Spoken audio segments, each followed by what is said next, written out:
Kilo Delta Echo November airport information Romeo 1353 Zulu weather wind 042 at 7 visibility 10 sky condition ceiling 2000 overcast temperature -7 dew point -9er altimeter 3009er advise on initial contact you have information Romeo Kilo Delta.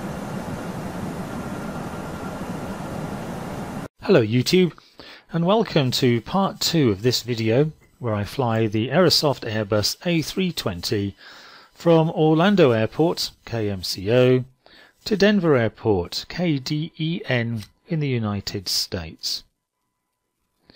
Our current plan has us coming to land at runway 35 right at Denver.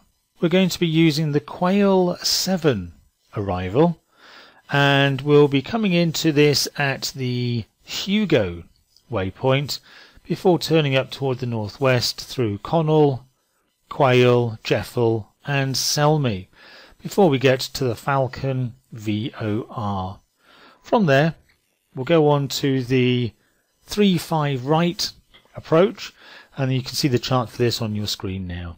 The entry for this approach is at or above 9,000 feet. If we look at the inset in the middle left of the chart, you can see that our transition into this approach starts at the Eldora waypoint, and we need to be at 13,000 feet and 200 knots as we hit the waypoint. Thereafter we'll descend to 12,000 feet to Dashi, then 11,000 feet to Dratz, prior to coming to the Ditzy waypoint, and then finally the Dorry waypoint, which is the start of our actual approach. So let's go and program this information into the MCDU.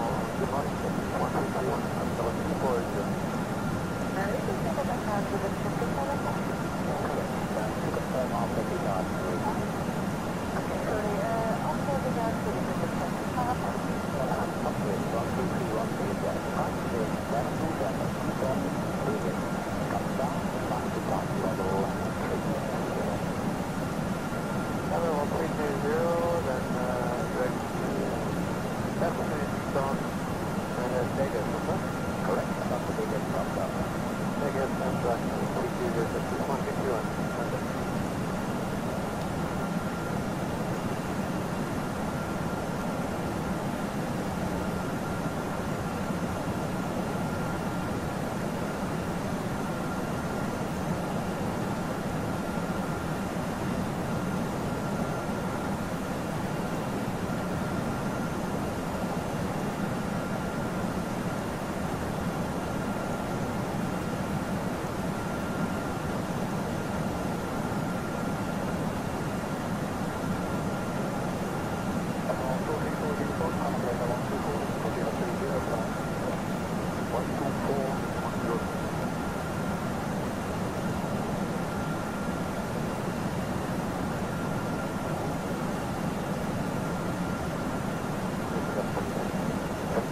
So you rejoin me with about 10 miles to run before the checklist for the descent begins automatically. If you watched my Circuit of Denver video, you'll know that we're presented with a couple of challenges when flying in the United States and landing at Denver. The issue generally revolves around the transition altitude at 18,000 feet and our instrument approach starting possibly above 10,000 feet. Why this becomes problematic for us is that we normally switch on landing lights and landing systems at 10,000 feet, and if we're already into our approach phase at 11,000 feet, the landing system doesn't seem to get automatically activated by the Airbus, so we need to do this for ourselves. I generally try two approaches. I either switch on the landing system at 18,000 feet or I'll engage it just before the point of requirement. I don't know what the real world procedure is. If you know, I'd really appreciate it if you could leave a comment below.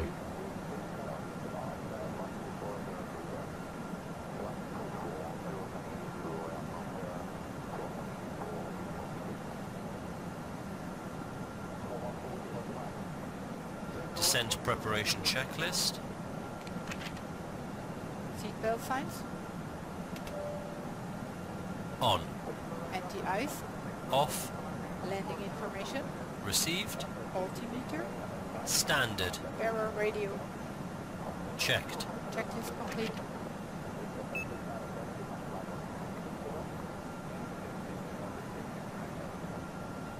So at this stage I have forgotten what the entry air altitude is for our instrument approach, so I'm just going to go and check quickly before I dial it into the altitude reading on the FCU and initiate our descent manually.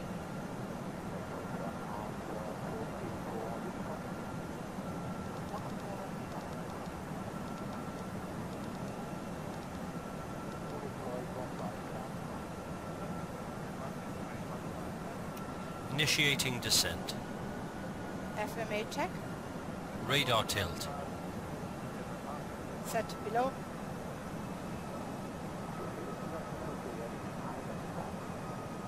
Not much to see from this point forward really, so I'll fast forward the video and you'll rejoin me as we pass the transition altitude.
Transition altitude.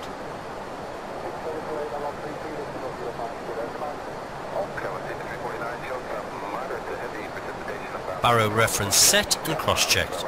3012. 3012. Checked.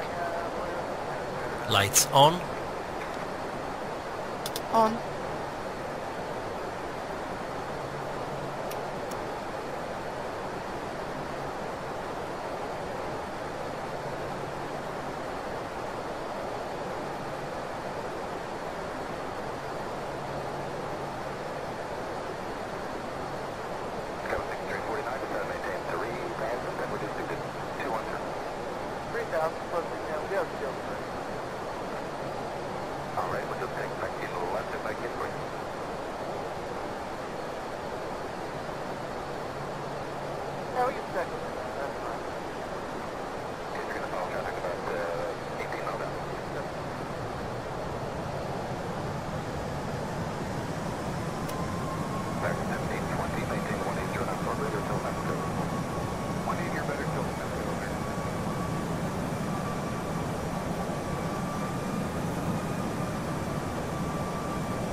We've overflown the Denver VOR now, and we're heading outbound to come back onto our approach onto runway 35 right.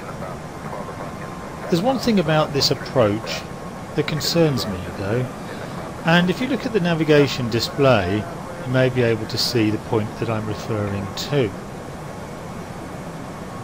Initially we're heading for the Eldora waypoint, after which we then need to fly onto Dashi, onto Drats, and then for the rest of the approach to land. However, because of the angle that we're approaching Eldora at, is going to have to perform a fairly big curve to come back onto the Dashi waypoint, and at the moment, the way it looks, we're not going to be able to get to the Dashi waypoint.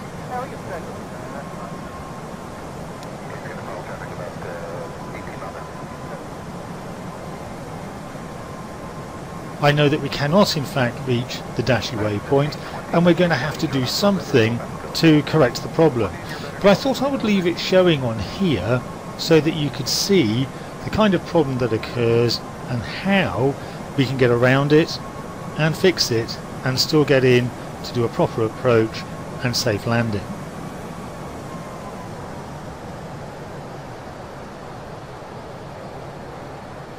So we're slowing down now from 250 knots to the 210 knots that we have established as one of the constraints for Eldora.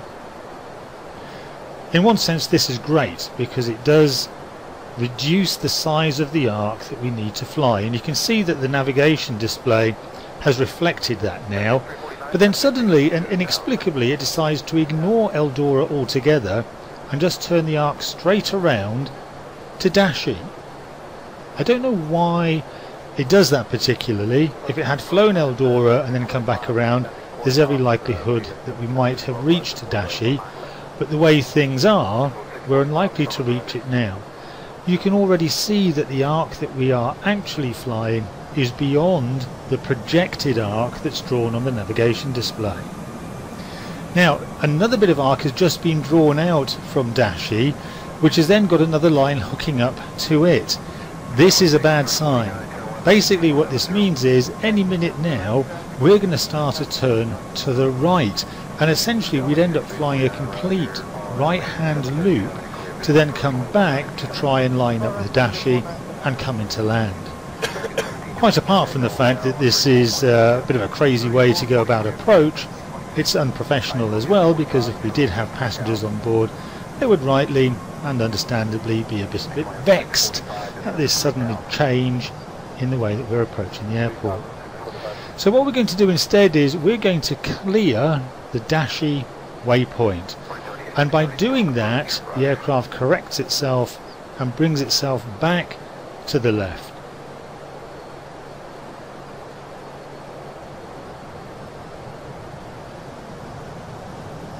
And we're now heading to Dratz to continue the rest of the approach to land.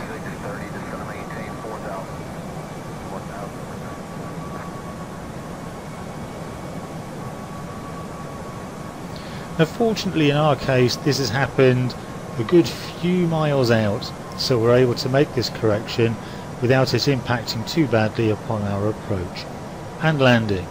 However, had it been one of the shorter approaches, such as the one that you might see on my video where I flew from Bristol to Guernsey, this would have caused a far greater problem and in all likelihood would have ended in a go-around.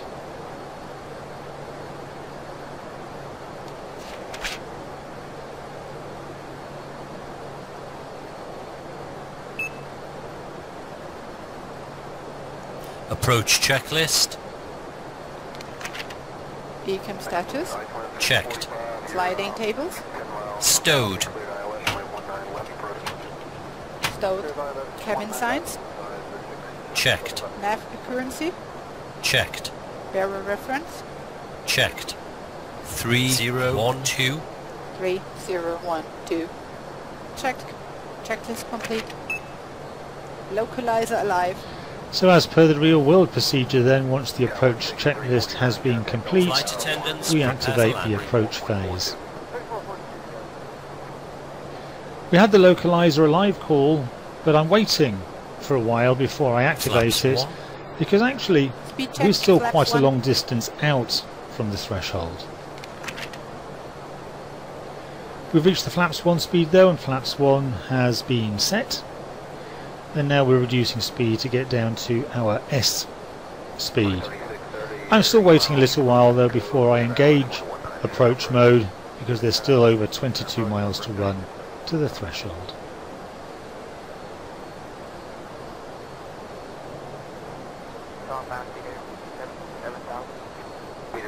Glide slope alive. And at this point I activate the approach.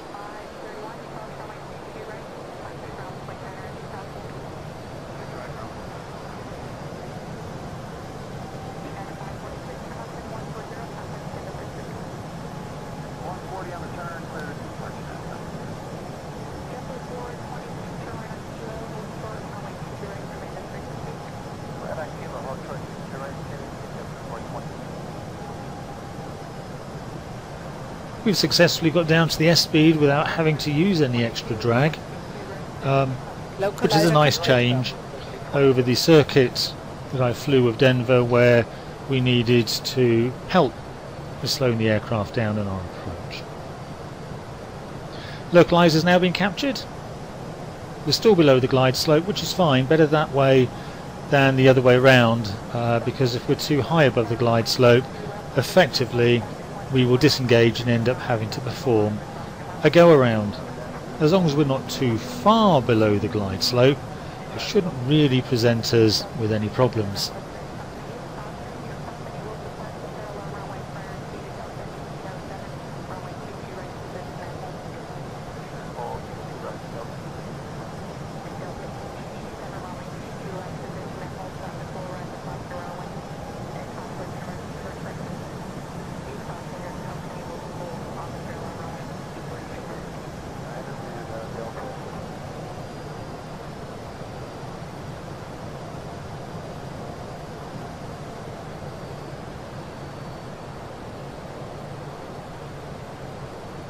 The glide slope won't really activate until we reach drum, where we're due to intersect with the glide slope at around 9,000 feet.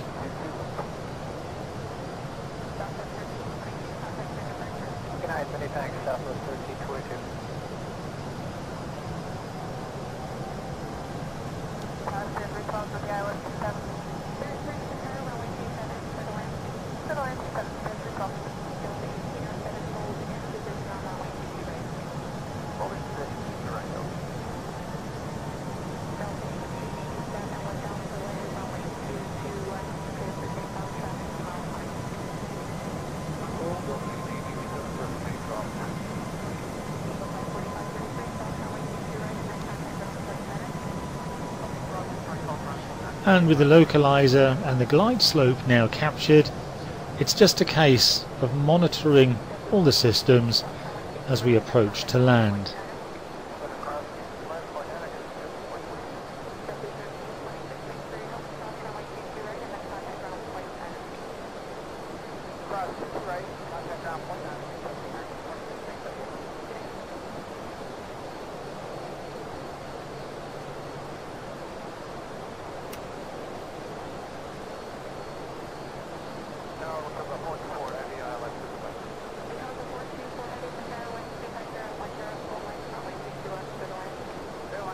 $2,500.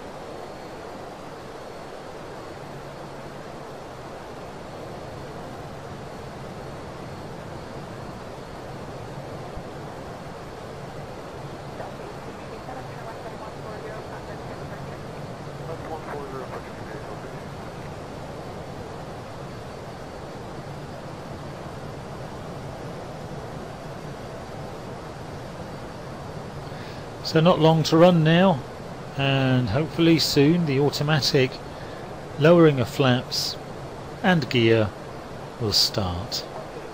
Everything seems to be in the right place to enable that activity, so everything should be fine to kick in around the 6 or 7 mile mark.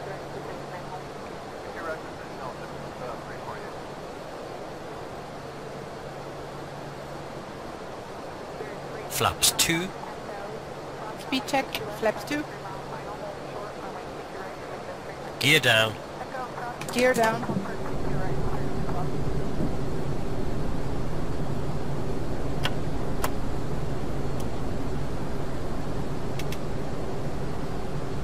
Flaps 3.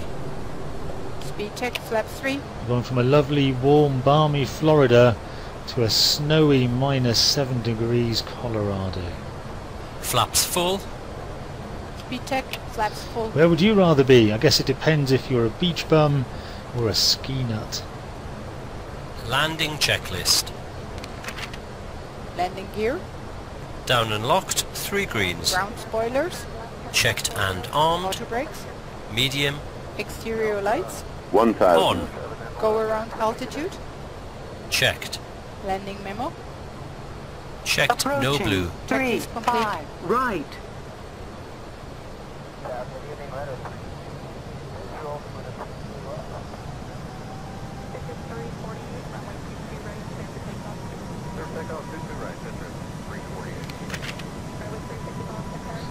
Approaching 3, 5, right. Everything's looking good then. We've got confirmation that we're approaching 3-5 right. The PAPI is showing us all the right colours. We're safely locked onto the localizer and glide slope. Everything's looking good.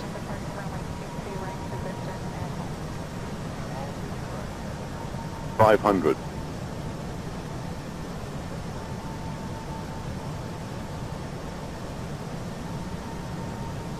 We've got a 400. 7-knot crosswind to contend with at the moment, so I'll need to be aware of that when we touch down. 300. 100 above.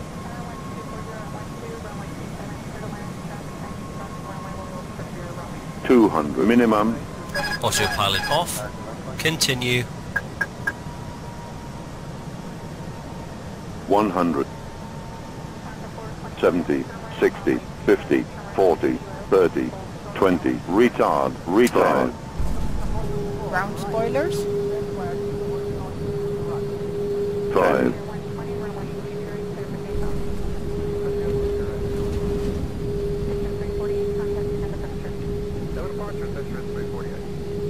70 knots. And safely down. Manual brakes. Auto brakes off.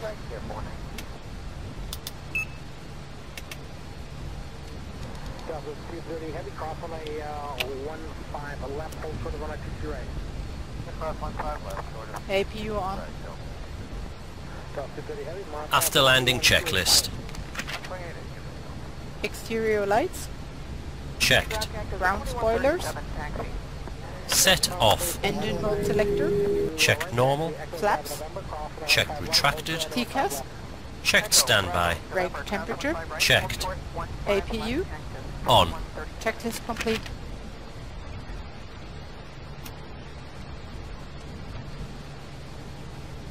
Direct 143, box ground, pressure discussion. Direct 143, box ground, pressure discussion. Pressure discussion, direct 143.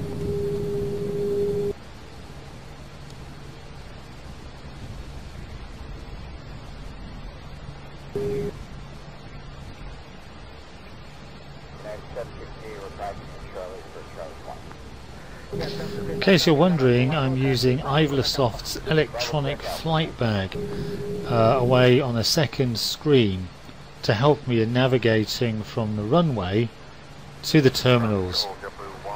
On an airport like Denver, which is as large as it is, this is probably a requirement rather than just a nice to have, unless you have a follow me van that's going to take you all the way back. So ahead of us, away to the left, the nice sort of tented pitched roof for Denver International Airport for the terminal there, and the control tower off to the right.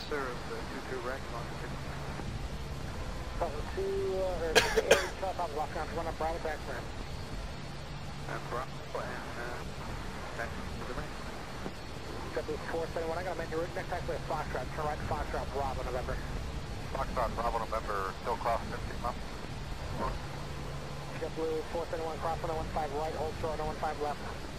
Sorry, Bravo, Foxtrot Bravo November cross 15 right, hold short left. Cactus 2043 Boston Alpha, what's the discretion? Our discretion, Cactus 2043. Wisconsin 3691 cross 15 left, pounds 128.8. Cross 15 left, down the other side, Wisconsin 3691. Delta 189 cross 15 left, pounds 128.8. Clear cross 15 left, power 28, Delta 99. Ground United 634, Fox 7 with Julia. Yeah, 634 Boston, ground right, front time is 15 after the hour. For now, it's actually Kilo Bravo, hold short of November, expect when I shoot you right. Kilo Bravo, hold short of November, 1934, we're looking for that.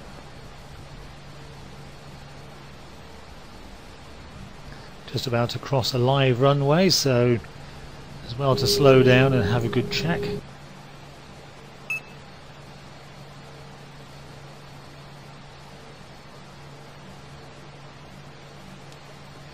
We'll assume at this stage that air traffic have given us clearance to cross the runway. Although on reflection, I probably would prefer me to do it a little bit faster than I am at the moment. Approaching 17 right.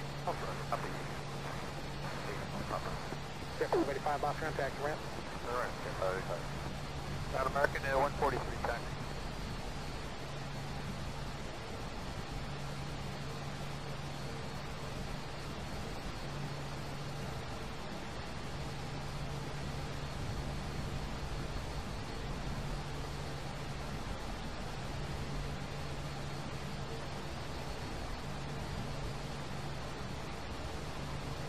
2134 is looking at kilo for B16.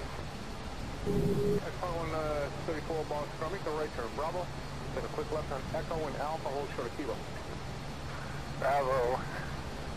Alpha Echo short of kilo. X5134 close, just make 2 lefts now. 2 left turns and hold short of kilo. Alright, Echo Alpha short of kilo, okay, 2134. Chevy 471 cross, only 15 left, monitor tower 128.8, we'll see it. Cross 15 left, 188, jet blue, 471, see you.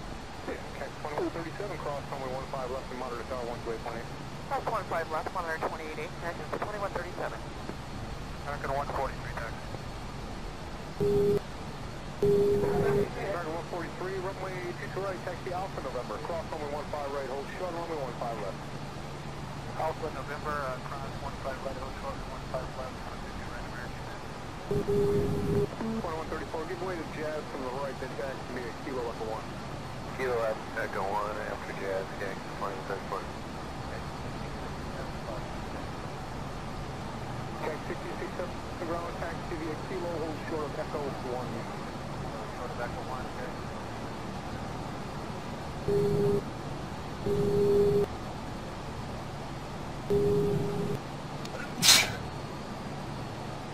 Exit 2043, ready for taxi.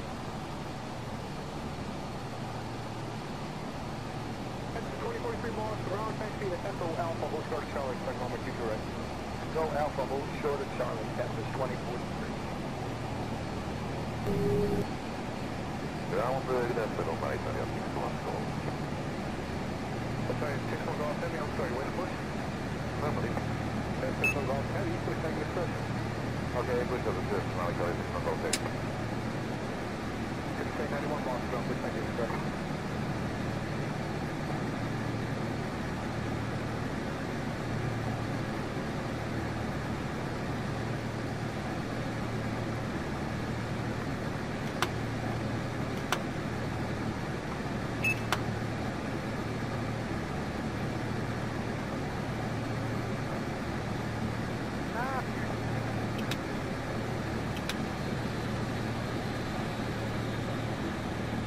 And the parking checklist.